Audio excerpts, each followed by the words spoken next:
Hello जी, नमस्कार। स्वागत है आपका एनवीरा ऑनलाइन स्कूल पर। मैं जितेंद्र सैनी, आपका बायोलॉजी टीचर। क्लास 12 का चैप्टर नंबर 6 चल रहा है अपने। पादपों में जल अवशोषण तथा रसारोहण। क्या है चैप्टर का नाम? पादप में जल अवशोषण, पादप में जल अवशोषण तथा रसारोहण। यानी कि इस चैप्टर के अंदर दो चीजें दी गई है। दो चीजें कौन कौन सी दी गई है कि इस चैप्टर का आधा पोर्शन तो है पादप के अंदर जल अवशोषण का और आधा पोर्शन है पादप के अंदर रसारोहण का। ठीक है, इसके अंतर्गत हम क्या पढ़ रहे हैं? हमने अभी तक पादप में जल अवशोषण वाला जो पहला पार्ट था इसको हमने कंप्लीट कर लिया है। ठीक है, आज हम स्टार्ट करेंगे दूसरा वाला पार्ट रसारोहण के बारे में। लेकिन अपने को इससे पहले रसारोहण पढ़ने से पहले पादपों में जल अवशोषण क्या होता है वो आना बहुत आवश्यक है। उन सब को हमने पार्ट फर्स्ट और पार्ट 2 के अंदर कंप्लीट किया था। हमने फर्स्ट एंड 2 के अंदर। आज हम स्टार्ट कर रहे हैं पार्ट 3, यानी कि पार्ट 3 के अंदर पादपों के अंदर रसारोहण के बारे में पढ़ेंगे। लेकिन इससे पहले हमने क्या क्या पढ़ रखा है? देखिए प्यारे विद्यार्थियों, हमने प्लांट फिजियोलॉजी स्टार्ट की थी, पादप कारिकी स्टार्ट की। ठीक है, पादप कारिकी के अंदर हमने एक चैप्टर पढ़ा था, चैप्टर नंबर 5। उसके अंदर हमने मुख्यतः पादप का जल के अंदर जो संबंध होता है, प्लांट वाटर प्लांट रिलेशन, ठीक है, उसके बारे में पढ़ा था। उसके अंदर कुछ इंपॉर्टेंट चीजें थी जो इस चैप्टर का बेस बनती हैं। कैसे कि हमने जो मुख्य रूप से उस चैप्टर के अंतर्गत पारगम्यता, परमेबिलिटी, परासरण, विसरण, जल विभव तथा जीवद्रव्य कुंचन और विकुंचन के बारे में पढ़ा। और ये सारी जो चीजें हैं वो कोशिका के अंतर्गत जो आयन या अणु पाए जाते हैं, उन आयन या अणुओं के संचार यानी कि स्थानांतरण की विधियां हैं, उनके लिए हमने परासरण में बात की। तो हमने ये भी देखा कि परासरण में जो अणु होते हैं किसी भी पदार्थ के, वो निम्न सांद्रता से उच्च सांद्रता की तरफ गति करते हैं। ये हमने बात परासरण में की थी। दूसरा था अपने विसरण। विसरण क्या है? विसरण में हमने बात की थी कि आयन है जो अधिक सांद्रता से निम्न सांद्रता की तरफ गति करते हैं, यानी कि अधिक सांद्रता से निम्न सांद्रता की तरफ आयनों का गति होती है, आयन बढ़ते हैं। ये हमने बात की। फिर जीव द्रव्य का फूलना, कुंचन, विकुंचन, फैलना और वापस सामान्य स्थिति में आना, जल विभव का बढ़ना, कम होना, ये सारी चीजें हमने 5 चैप्टर के अंदर जो पढ़ी है वो बहुत इंपॉर्टेंट थी। जैसे ही हमने जो चैप्टर नंबर 6 स्टार्ट किया, इस चैप्टर नंबर 6 के अंदर हमने एक बहुत इंपॉर्टेंट चीज पढ़ी है, वो है पादप के अंदर जो जल अवशोषण। उसके लिए हमने पहले तो जो जल कैसे मिलेगा पादप को वो पढ़ा था।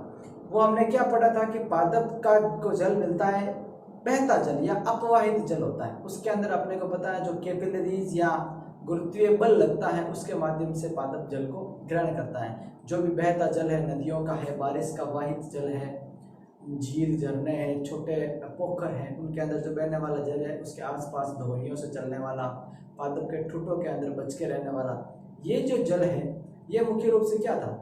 ये पादप के लिए एक इम्पोर्टेंट आधार था, जल अवशोषण के लिए जल उनको प्रोवाइड कर रहा था। फिर हमने स्टार्ट किया कि पादप पे जल अवशोषण करने वाला अंग कौन सा है। तो हमने बात की थी कि भाई सेवालोदत्ता छोटे पादप के अंदर इस प्रकार की चीजें अंग नहीं पाए जाते हैं। ब्रायोफाइटा के अंदर मूलाबास या राइजोइड्स पाए जाते हैं, ये हमने देखा था। और निम्न श्रेणी के पादप यानी कि उनके अंदर कुछ कोशिकाएं पाई जाती है और उच्च श्रेणी के पादप पाए जाते हैं, आवर्तबीजी और अनावर्तबीजी जैसे पादपों में जड़ तंत्र यानी कि रूट सिस्टम पाया जाता है। रूट सिस्टम मतलब कि जो रूट होती है वो जल अवशोषण का कार्य करती है। और रूट के भी हमने बात की थी कि दो भाग होते हैं, एक उसका तरुण क्षेत्र होता है, एक इसका परिपक्वन क्षेत्र होता है। तरुण क्षेत्र और परिपक्वन क्षेत्र क्या है कि तरुण क्षेत्र तो करता है जल अवशोषण और परिपक्वन क्षेत्र जल अवशोषण नहीं कर पाता, क्योंकि उसके ऊपर क्या हो जाता है, काष्ठा भवन या सुमेरीकरण होने की वजह से उसकी परत हो जाती है, वो अपारगम्य या भित्ति अपारगम्य हो जाती है। जो तरुण कोशिका होती है वो जल का अवशोषण करती है। तरुण भाग, वो भाग 5 भागों में बटा था। मूल गोप, रूट एपेक्स, वर्गीकरण, दीर्घीकरण और परिपक्वन वाला क्षेत्र, इनके अंदर हमने बात की थी। फिर हमने हर एक को डिटेल से पढ़ा था। उसके बाद जल अवशोषण की जो विधियां थी उन विधियों के बारे में पढ़ा था कि मुख्य रूप से जल अवशोषण करने की दो विधि होती है, एक होती है निष्क्रिय और एक होती है सक्रिय। निष्क्रिय विधि क्या होती है, यानी कि passive plant water absorption mechanism. उसमें क्या था कि आपको पता है कि जो पोर्स लगता है वो पौधे के वायवीय भाग यानी कि वाष्पोत्सर्जित सतह द्वारा बल प्रोवाइड किया जाता है। उसके अंदर जो रूट्स होती है वो केवल इस्पात यानी कि रास्ता या पैसेज का काम करती है और ये हमेशा दिन में होता है। और पौधे के अंदर 90 से 98% तक जो जल का अवशोषण होता है वो किसके पैसिव यानी कि निष्क्रिय परिवहन द्वारा होता है, निष्क्रिय जल अवशोषण द्वारा होता है। सक्रिय प्रकार में क्या होता है कि जड़ों की कोशिकाओं द्वारा कुछ न कुछ बल प्रोवाइड करके जल को मूल रोम द्वारा जल को अवशोषित किया जाता है और रात्रि के समय होता है 2 से 4% तक इस प्रकार का पाया जाता है। क्योंकि वाष्पोत्सर्जन नहीं होता है तो पौधे के जो वायवीय भाग होते हैं वहां पर जल की पूर्ति रहती है, आपूर्ति होती नहीं है तो वहां पर जल की डिमांड नहीं है तो ऊपर से कोई भी हल नहीं रहता। इन दोनों के अंदर ये डिफरेंस था कि जो वायवीय भाग वाला यानी कि पैसिव प्रकार का जो जल के अवशोषण की मैकेनिज्म थी उसके अंदर जल का कार्य गौण रहता था, लेकिन सक्रिय यानी कि एक्टिव प्रकार के जो वाटर मैकेनिज्म था उसके अंदर जल का कार्य मुख्य था। ठीक है, ये दो चीजें थी, बहुत इंपॉर्टेंटली हमने इसको पढ़ा था। उसके बाद हमने इसके कुछ चीजें देखी थी, मुख्य रूप से निष्क्रिय तथा सक्रिय। फिर अब अवशोषण के बाद किस किस का प्रभाव पड़ता है, क्या क्या कार्य मुख्यतः होती है, ये बात। और कल जो भी हमने पार्ट जो पिछले पार्ट के अंदर मुख्य रूप से हमने पढ़ा था उसका निर्भरता है कि उस चैप्टर का आज दूसरा पार्ट हम स्टार्ट करने वाले हैं, रसारोहण। रसारोहण मतलब कि एसेंट ऑफ सेप। क्या होता है? एसेंट ऑफ सेप। रसारोहण मतलब कि जो पादप की कोशिकाएं जिस रस का अवशोषण करती है उस रस को प्लांट के ऊपरी भाग तक पहुंचाना। मतलब कि मैं आपको एक चीज बताता हूं, समझने का प्रयास कीजिएगा कि ये कोई एक सतह है और इसके ऊपर यह एक पादप है। इस पादप की यह क्या है? जड़ें हैं। इस पादप की यह जड़ें हैं और इस पादप का यह ऊपरी भाग है। ठीक है, तो क्या हुआ कि इन जड़ों द्वारा जो अवशोषित, मान लो कि यहाँ पर जल बह रहा है, यहाँ पर क्या बह रहा है? जल बह रहा है, भूमि के अंदर जल है। इन जड़ों द्वारा ये जल अवशोषित कर लिया जा रहा है। तो अवशोषित करने के लिए हमने अभी तक पढ़ा है कि मूल रोम होते हैं, रूट हेयर्स, वो जल को अवशोषित करते हैं। जल इसके अंदर आ गया, अवशोषित करने की विधियां पढ़ ली कि हमने बात की थी कि एक तो थी पैसिव यानी कि निष्क्रिय और एक थी एक्टिव यानी कि सक्रिय प्रकार की। एक्टिव और पैसिव प्रकार की थी। ठीक है, अब अपने को क्या पढ़ना है? अपने को पढ़ना है रसारोहण, यानी कि जो ये रस है इस रस को अवशोषण किया है, इस रस को जड़ों से पादप के विभिन्न ऊपरी भागों तक पहुंचाना है। ऊपरी भाग कौन से? पत्तियां या तना। ठीक है, ये था जड़। तो पत्तियों, तनों, या हम बात करेंगे कि इसके जो शीर्षस्थ भाग है, क्या भाग है? शीर्षस्थ भाग, यहां तक इसका आरोहण कराना। तो मतलब कि ये जो रस था इस रस का क्या कराना है? आरोहण कराना है। तो इस प्रोसेस को हम क्या बोलेंगे? रसारोहण। क्या बोलेंगे? रसारोहण। आपको बात समझ आ गई होगी कि इसका आरोहण करवाना है। तो चलिए इसकी परिभाषा, अब जो हमने ये चीज पढ़ी है इसको समझने का प्रयास करते हैं कि क्या है। कि मृदा से जल मूल रोमों द्वारा अवशोषित होकर, मृदा से जल मूल रोमों द्वारा अवशोषित होकर पौधे के शीर्ष व अन्य अंगों में, पौधे के शीर्ष व अन्य अंगों में तनु विलयन के रूप में पहुंचता है, डाइल्यूट सॉल्यूशन के रूप में पहुंचता है। मृदा से जो जल है, ये मृदा से, ये जो जमीन है, मृदा से जो जल है मूल रोमों द्वारा अवशोषित होकर पौधे के शीर्ष यानी कि जो इसके हायर ऊपरी शीर्ष कैपिलरीज है वह अन्य अंगों में, शीर्ष व अन्य अंगों में तनु विलयन के रूप में पहुंचता है। किस विलयन के रूप में? तनु, डाइल्यूट सॉल्यूशन के रूप में पहुंचता है। तो जल के इसी ऊपरी दिशित, जल के इसी ऊपरी दिशिक स्थानांतरण को क्या कहते हैं हम? रसारोहण कहते हैं। क्या कहते हैं? रसारोहण, रस का आरोहण। मृदा से जल मूल रोमों द्वारा अवशोषित होकर पौधे के शीर्ष व अन्य अंगों में तनु विलयन यानी कि डाइल्यूट सॉल्यूशन के रूप में पहुंचता है। जल के इसी ऊपरी दिशिक स्थानांतरण को क्या कहते हैं? एसेंट ऑफ सेप या रसारोहण कहा जाता है। ये तो इसकी होगी मुख्य परिभाषा। अब रसारोहण किन किन द्वारा होता है? हमें पता है कि जल अवशोषण करते तो जल के अंदर जो जाइलम्स पाए जाते हैं, जाइलम्स जो जल का क्या करते हैं, अवशोषण के बाद जल उसके अंदर चलता है, जल को वो क्या करते हैं? आगे की तरफ भेजते हैं, ऊपर की तरफ भेजते हैं। तो जाइलम तत्व में जो वाहिकाएं और वाहिनिकाएं पाई जाती है, वेसल्स पाई जाती है, उनके द्वारा क्या होता है? इस जल का क्या होता है? रसारोहण होता है। तो आपसे अगर एक नॉर्मल सा पूछा जाए कि रसारोहण पौधे के किस अंग द्वारा होता है, तो जाइलम की वाहिकाओं और वाहिनिकाओं द्वारा रसारोहण होता है। ठीक है, ये बात अपने को इंपॉर्टेंटली पता चल गई। अब रसारोहण का क्या मार्ग रहेगा, कि किस प्रकार का मार्ग रसारोहण का रहेगा? तो इसका एक प्रयोग है, बाल संपादक की जड़ों पर एक प्रयोग करते हैं हम। सेफ्रोनिन विलयन को डालकर बाल संपादक की प्रयोग करने पर क्या होता है कि जैसे जैसे इस जड़ों का विकास होता है तो उसमें जड़ों के अंदर जाइलम और फ्लोएम तो दिखती है लाल कलर की, इनकी लाल रंग स्टैंड करता है और बाकी अन्य जो ब्लू नजर आते हैं, इस प्रकार की होती है। एक प्रयोग करके अपने को रसारोहण का मार्ग पता चलता है। ये नॉर्मल सी चीज है। इंपॉर्टेंट है रसारोहण की क्रियाविधि। क्या है? रसारोहण की क्रियाविधि, यानी कि रसारोहण की क्रियाविधि यानी कि मैकेनिज्म क्या रहेगी। तो रसारोहण की क्रियाविधि को समझने के लिए हम 3 प्रकार के सिद्धांत को समझते हैं। एक है अपना पहला है जो जैव बल सिद्धांत। क्या है? जैव बल सिद्धांत। दूसरा है अपना मूल दाब का सिद्धांत और तीसरा है भौतिक बल का सिद्धांत। तो सबसे पहले हम देखेंगे जैव बल का सिद्धांत। क्या देखेंगे? जैव बल का सिद्धांत।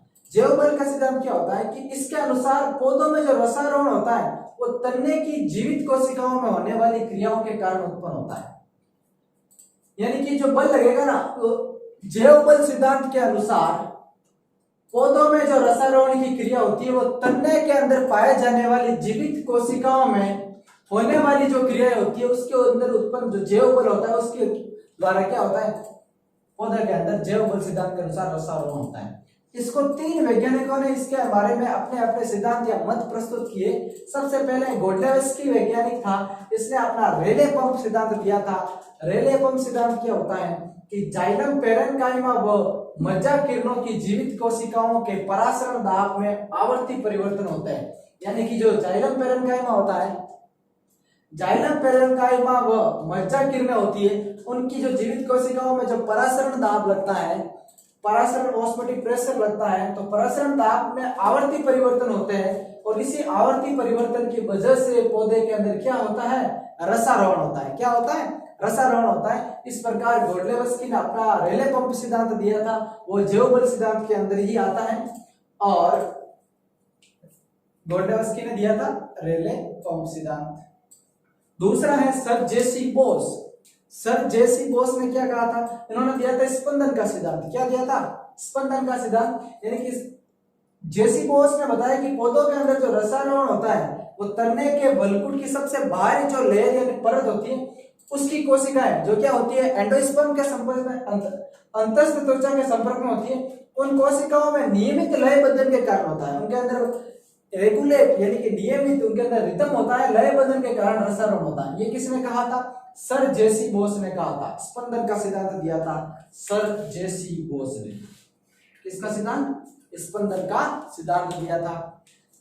तीसरा है स्ट्रासबर्गर ने क्या कहा था? स्ट्रासबर्गर ने कहा था कि जो जीवित कोशिकाओं में जो रसारोहण की क्रियाविधि होती है उसका कोई डायरेक्ट सीधा संबंध नहीं होता। यानी कि जीवित कोशिकाओं से रसारोहण का कोई डायरेक्ट सीधा संबंध नहीं होता। ये केवल उसका अनुकूल वातावरण बनाने के लिए उनकी उपस्थिति क्या होती है?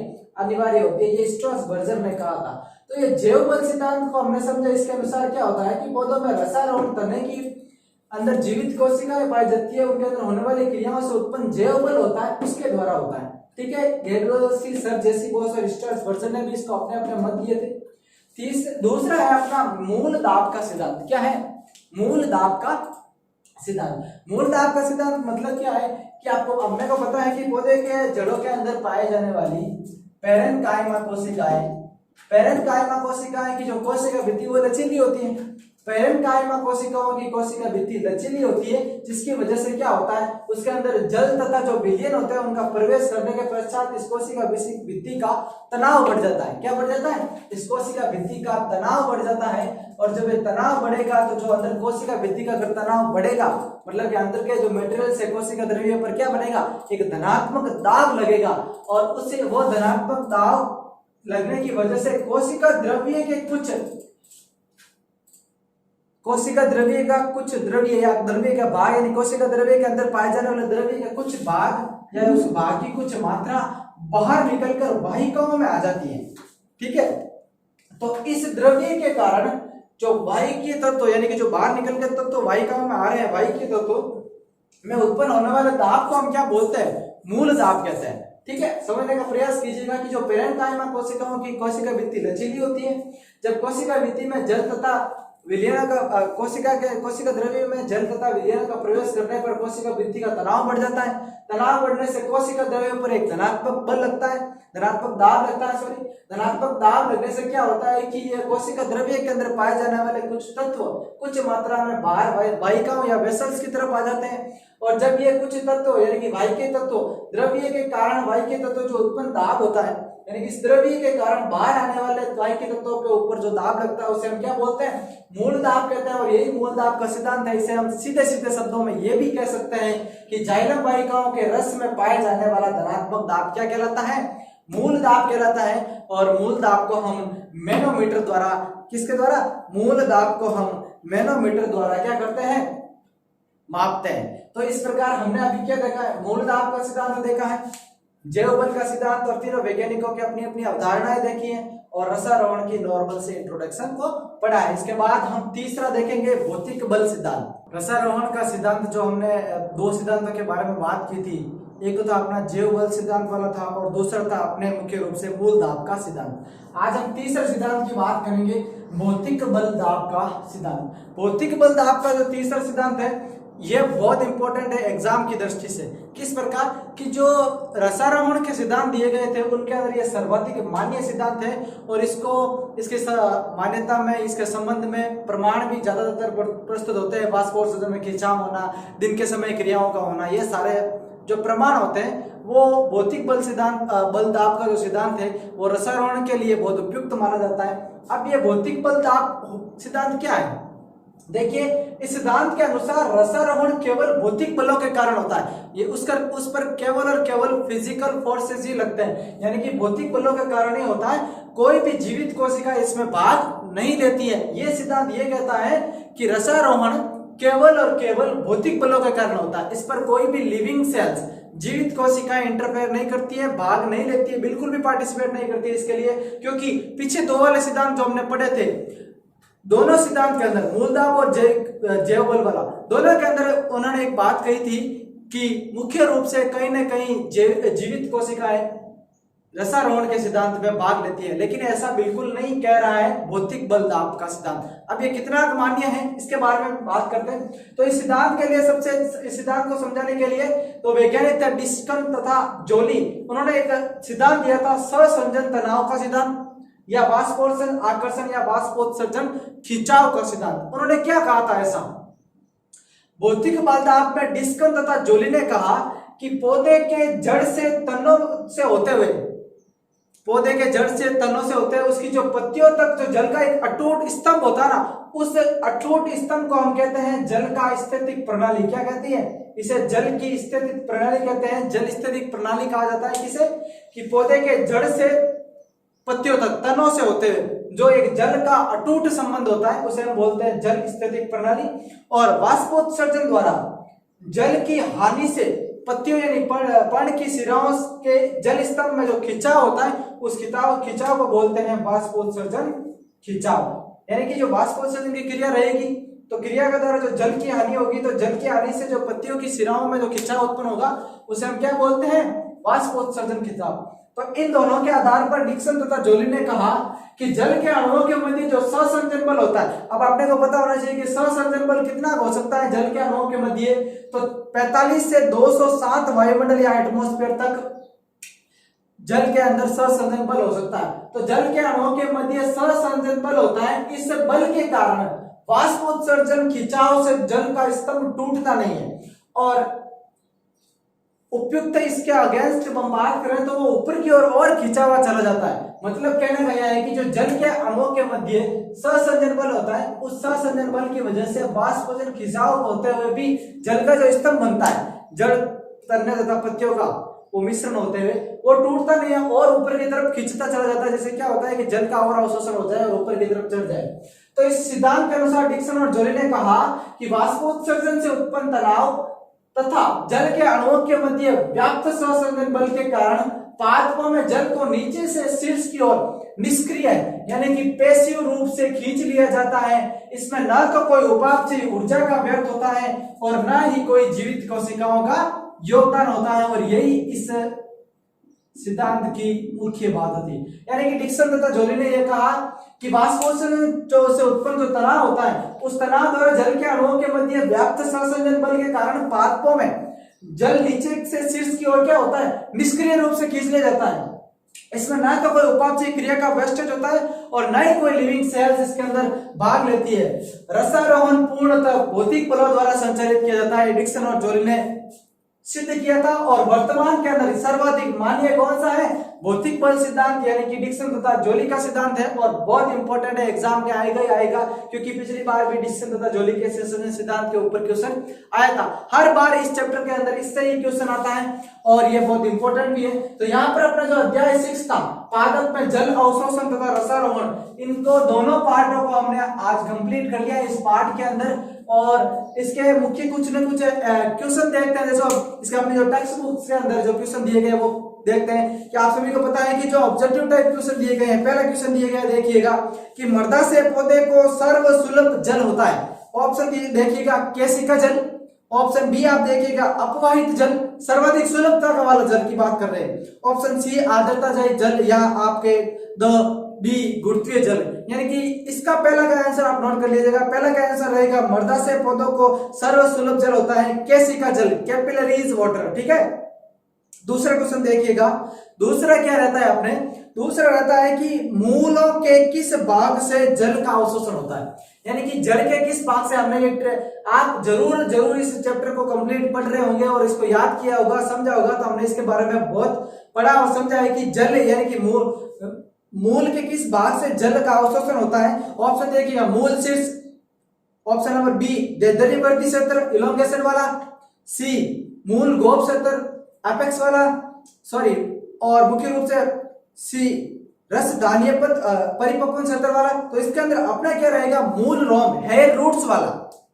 ठीक है, हेयर रूट्स द्वारा क्या किया जाता है, जल का अवशोषण किया जाता है जल के भाग से। तीसरा देखिए क्वेश्चन, पादपों में अवशोषित जल का जाइलम उत्तक तक पहुंचने का कौन सा मार्ग सर्वाधिक प्रतिरोध वाला है। मैंने इसके नीचे अंडरलाइन भी कराई थी, आप पार्ट 2 के अंदर देख सकते हो। वापस क्वेश्चन को पढ़ रहा हूं, पादपों में अवशोषित जल का जाइलम उत्तक तक पहुंचने का सर्वाधिक प्रतिरोध वाला मार्ग कौन सा है। ऑप्शन देखिए एपोप्लास्ट, ऑप्शन बी सिम्प्लास्ट, सी पारगम्य पारकलय पथ वाला, और डी रसधानीय पथ। इसमें हमने बात की थी कि सिम्प्लास्ट सबसे ज्यादा प्रतिरोध वाला होता है। तो सिम्प्लास्ट क्या होता है, सबसे ज्यादा प्रतिरोध वाला होता है।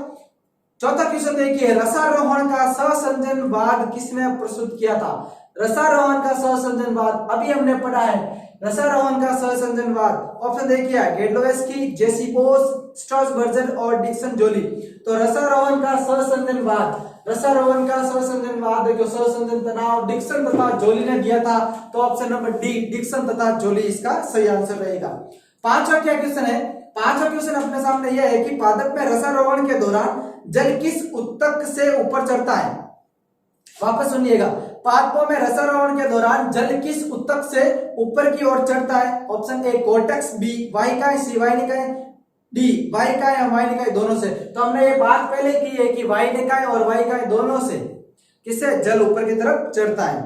फिर देखते हैं इसके जो शॉर्ट क्वेश्चंस है वो देखते हैं। पहला देखो, पार्श्व जल प्रवाह के विभिन्न मार्गों के नाम बताना, ये हमने पार्ट फर्स्ट के अंदर बात की है। केशिका जल क्या है, कैपिलरीज वाटर जो अवशोषित जल होता है मूल द्वारा, मूल रोम क्या है, हेयर रूट्स क्या होता है, जल अवशोषण करते हैं। जेसी बोस ने किस पादप पर कार्य किया था, आपको पता है। वैज्ञानिक जेसी बोस ने टेलीग्राम पादप के ऊपर कार्य किया था। डिक्सन तथा जोली सिद्धांत का नाम, डिक्सन तथा जोली के सिद्धांत का नाम है अपने वाष्पोत्सर्जन खिंचाव सिद्धांत या सहसंयोजन बल का सिद्धांत। फिर इसके बड़े क्वेश्चन देखते हैं। पार्श्वीय जल प्रवाह के मार्ग का डायग्राम हमने बनाया था पार्ट फर्स्ट के अंदर। मूल के विभिन्न अंगों के नाम लिखते हैं, जल के विभिन्न पार्ट के अवशोषण करने वाले अंगों का वर्णन किया है हमने, ये भी हमने कंप्लीट किया है। जल अवशोषण की सक्रिय विधि बहुत इंपॉर्टेंट थी, एक्टिव और पैसिव दोनों प्रकार की विधि। तो जल अवशोषण की एक्टिव विधि के बारे में बताना है कि जड़ों द्वारा अवशोषण होता है। इसके अंदर जड़ मुख्य रूप से कार्य करते हैं, मेन रोल जड़ों द्वारा होता है, बल भी वही प्रोवाइड करती है और बहुत ही कम मात्रा में उपयोग में की जाने वाली रात्रि के अंदर होती है सक्रिय विधि। ठीक है, अगला क्वेश्चन है, जल अवशोषण को प्रभावित करने वाले किन्हीं दो कारकों के ऊपर प्रभाव डालना है। हमने तो 4 कारकों के ऊपर प्रभाव डाला था। रसारोहण की परिभाषा है हमने अभी समझी इसी पार्ट के अंदर। रस का आरोहण यानी कि जल द्वारा अवशोषित जो जल है उसको ऊपर शीर्ष भागों तक पहुंचाने का जो प्रक्रिया होती है उसे रसारोहण कहते हैं। रसारोहण के संबंध में प्रस्तुत वादों को कितने वर्गों में बांटा था, अलग अलग वर्गों का हमने 3 वर्गों के अंदर बांट कर इनको समझा है। फिर है बड़े क्वेश्चन, निम्नात्मक वाला क्वेश्चन है, देखिएगा। पौधों द्वारा जल अवशोषण की क्रिया पर पूरी की पूरी क्रिया को डिटेल से मैंने नोट करवाया है ब्लैक बोर्ड मार्कर बोर्ड के ऊपर। और अगला क्वेश्चन अपने वृक्षों में रसारोहण क्रिया का विस्तार से, तीनों के तीनों रसारोहण की क्रियाओं को हमने विस्तार से देखा है। तो यहाँ पर अपना जो पार्ट 3 है उसके अंदर हमने लेसन नंबर 6 को कंप्लीट कर दिया, क्वेश्चन भी देख लिया है, इसके टॉपिक को भी कंप्लीट कर दिया है। आगे वाले पार्ट के अंदर आने वाले पार्ट के अंदर हम आपको बताएंगे वाष्पोत्सर्जन के बारे में डिटेल में पढ़ेंगे। धीरे धीरे प्लांट फिजियोलॉजी आगे बढ़ रही है, तो आप इनके नोट्स बनाइएगा और एनवीरा ऑनलाइन स्कूल के साथ जुड़े रहिएगा। Thank you.